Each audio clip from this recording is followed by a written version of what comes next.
کہ بھی آپ کے ساتھ اس اہم موضوع پر بات کرنے کا موقع مل رہا ہے۔ ہماری جو ملاقاتیں ہیں وہ سب سے پہلے وزیر اعظم اور مسلم لیگ نون کے صدر میاں محمد شہباز شریف صاحب کے ساتھ ہوئی تھی، اس کے بعد عمران خان صاحب کے ساتھ ملاقات ہوئی ہے، آج چودھری شجاعت حسین صاحب اور ان کے ساتھ چودھری محمد سرور صاحب تھے، ان سے ملاقات ہوئی ہے، اور کل ہی میری مولانا فضل الرحمان صاحب جو پی ڈی ایم کے صدر بھی ہیں، جمعیت علماء اسلام کے امیر ہیں، ان کے ساتھ بھی بات چیت ہوئی۔ ہم آصف علی زرداری صاحب سے بھی ملنا چاہتے ہیں اور ان کے لیے ٹیلی فونک میسج بھی دیا تھا، پھر قمر الزمان قاہرہ صاحب کے ساتھ بھی میری بات ہوئی، اور توقع ہے کہ انشاءاللہ ان کے ساتھ بھی جلد ہماری ملاقات ہوگی۔ ان ساری ملاقاتوں کا اصل مقصد جو ہمارے پیش نظر ہے کہ دیکھیں، سیاست، حکمت عملی اور سیاست کے میدان میں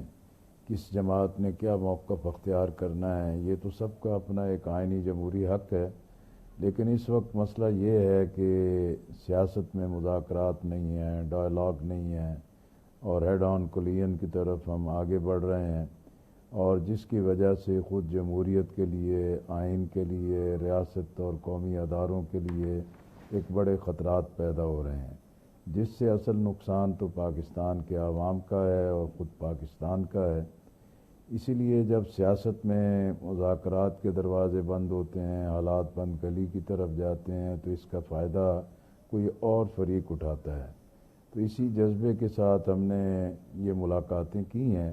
اور ان ملاقاتوں میں دو ہی بنیادی چیزیں تھیں۔ ایک تو یہ ہے کہ آئین کو ہر صورت میں محفوظ رہنا چاہیے،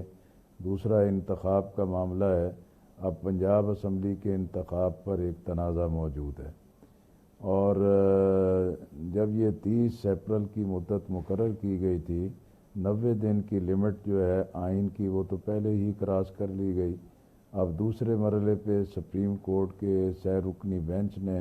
جو فیصلہ دیا، اس میں بھی مزید 20 دن اور آگے بڑھ گئے۔ تو اس صورتحال میں اب وہ لمٹ تو اپنی جگہ کراس ہو چکی ہے، لیکن دوسری صورت یہ ہے کہ صرف پنجاب میں الیکشن ہوتا ہے تو یہ عدم استحکام کا باعث بنتا ہے، اور ہمارا موقف بھی یہی تھا کہ بھی اگر ایک دن الیکشن پر اتفاق ہوتا ہے تو پھر عمران خان صاحب کو بھی اپنے سٹانس سے آگے بڑھنا ہوگا، اور جو اکتوبر میں الیکشن چاہتے ہیں انہیں بھی